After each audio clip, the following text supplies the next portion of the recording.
We've had a great training camp. Excited about our guys. They've worked really hard this summer. We told them we got here that summer is going to be a big part of it. You're trying to learn the defense a second time. They did a lot on their own. I'm really proud of them, and I'm excited to get going. Your defense had some good scrimmages early on. Do you like where they're at? Have you seen improvement since then? Yeah, I've seen a lot of improvement. I think our older kids have done a great job bringing the younger kids along. And now it's time for some of our younger kids to start improving to where we can play them in the game a little more. Chaz Surratt was listed as #1 linebacker. Should we take that with a grain of salt, or has he earned that starter? Well, Dominique's not going to play the first half, so there you go. Well, I saw Patrice was #1, and I know he's not going to play. Yeah, probably should have done the same. Okay, gotcha. Yeah, no mind games. Okay. Yeah. What do you expect to see out of South Carolina offensively this Saturday? I think they're really physical. They do a really good job up front. I think Brian Edwards, number 89, is a really talented player. I think he'll probably a guy that'll make a lot of money playing football. Obviously, the quarterback, Bentley, is a coach's son who's played a lot of football. He's really smart and hard to fool. So, I think they're going to try to run the ball and then throw it over your head. I think it's what they do, and when they're good at it, they're really hard to stop. You see them at times against some really good defenses in the SEC look really good. So we've got to do a great job with our run defense. We've got to be very gap sound. We've got to try to create some confusion, I think, up front. And then we've got to do a good job finding out where 89 is and trying to stay on top of him. I think you mentioned a couple weeks ago about Chaz needing to get reps, just more reps to develop those instincts. How far has he come along in the last couple of weeks at developing those instincts to the point where he can kind of react in games? I think the thing that's helped Chaz is believe it or not, is coming from quarterback, where I think at quarterback you have to have a kind of a picture of what the whole thing looks like. I think we move him from running back, and all he's been doing is cutting A gap to B gap and blocking this guy. So Chaz is really smart. He understands defenses. He understands offenses. So he's able to kind of I think that's kind of sped up his learning curve. But he still needs reps. He's still a kid who has never played it in a game since he was in I think he told me 10th grade or something.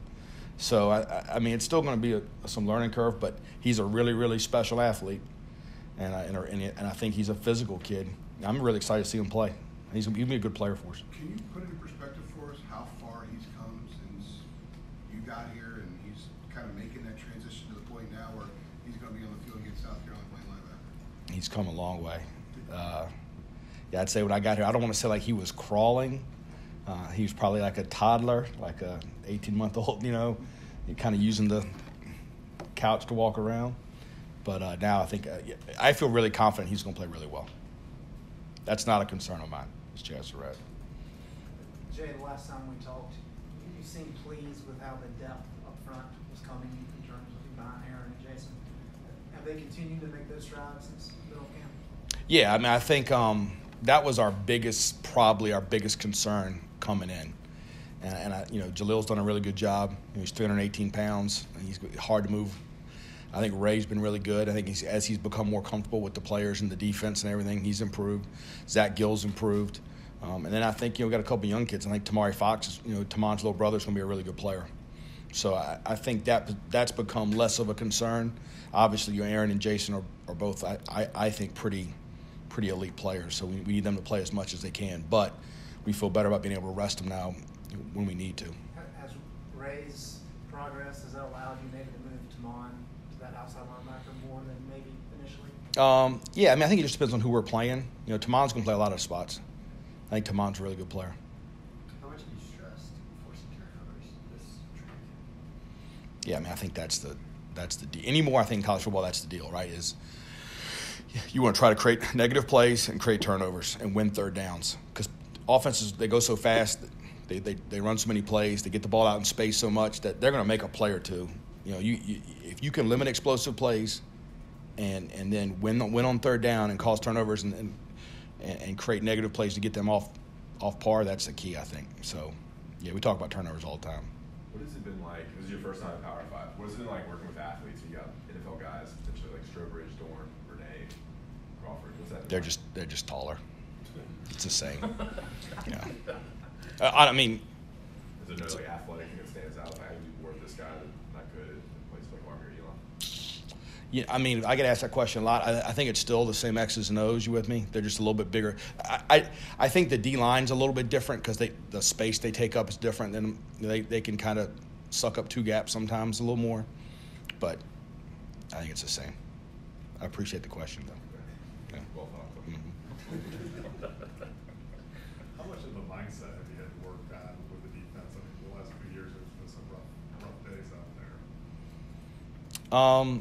Yes, I wasn't here, Bob. You know what I mean? So like, I don't really care. But yeah, we've talked to them about how they've got to get better. I think they've got some confidence. I think we've stressed some things that are easily attainable. You know, like playing with effort, communication. You know, those things don't take any skill. You know, so I think as those things improve, then their skill can take over. So I mean, I think when I got here, I told them I didn't honestly I didn't watch many games until after really until this summer. I didn't want to cloud my opinion of a kid. You know, I felt like this is their chance to have a second chance, to have a new opinion of them built. You know, and so, you know, I knew who started because I looked at the depth chart and I looked at who had made tackles and all that stuff. I watched I think 2 games before we started, but I really kind of wanted to have my own opinion of them after I got done with spring ball. It sounds like in some of the scrimmages, the defense has done quite well. Is that been part of the confidence growth? Yeah, I mean, I think they believe in what we're doing. I think we've got some really, really strong leaders that want to finish on a strong note in that senior class. I think now we got to go do it. Jay, how's this week for you? I mean, over the last 15 years, you gradually made the necessary steps to get up to the Power 5 level. Now you're here. Is there some excitement there to kind of get to this point? I coached in the Army-Navy game, so yeah, I'm good. Yeah, it's the same. I mean, like, I think I treat it the same way that we're prepared the same way I've always prepared. Yeah. Jay, with your history with Brian Hess, what have you seen with what he's done with his team to get them ready to play? Yeah, Brian Hess is a rock star. I think our kids quickly realized how much of an improvement he was going to make in them. So, you know, I think Brian Hess, he's got an ability to bring out the real, just reach into a kid and really bring out what he's got in him.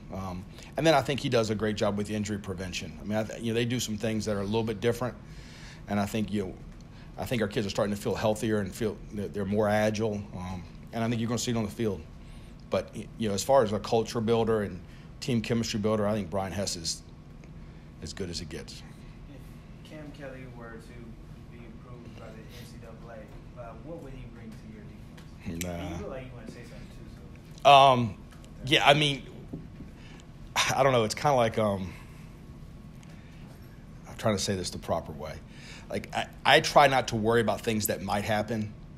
You with me? I try not to live in that world because I think if you live in that world, it becomes really hard to be a defensive coordinator. You know what I mean? So I try not to chase ghosts.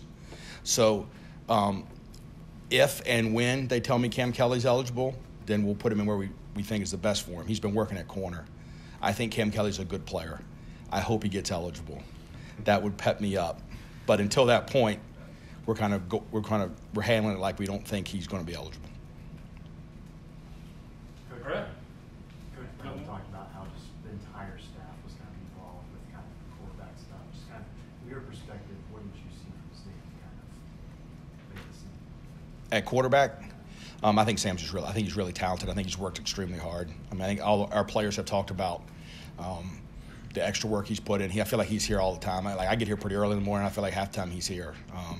There's that. But, I mean, I think Jay Schroeder is a dynamite football player. So, Phil would ask me all the time, and I'd be like, I got my own problems to worry about. I think they're both really good. So, I don't think anybody on our defense or defensive staff feels like, oh, my gosh, this one versus that one. I think we're very confident with both of them. I think our players are too.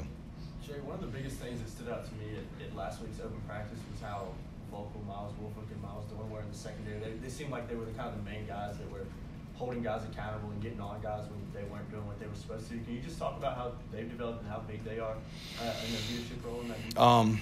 Yeah, so when I got here, Dorn didn't practice all spring, but I could tell how smart he was in meetings. And then Wolf really practiced about half the time.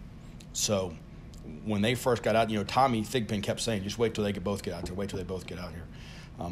They're both veteran kids that have played a lot. They're both extremely bright kids that can handle a lot. And they're both kids that I think have a lot of pride in in this football program, in this defense, in this school. And so I think they want to be very successful. And I think, we're doing a little bit more, schematically than they have done. And I think I've challenged them to be me out there. And I think those two are really, I'm excited. I'm excited to watch those two go play.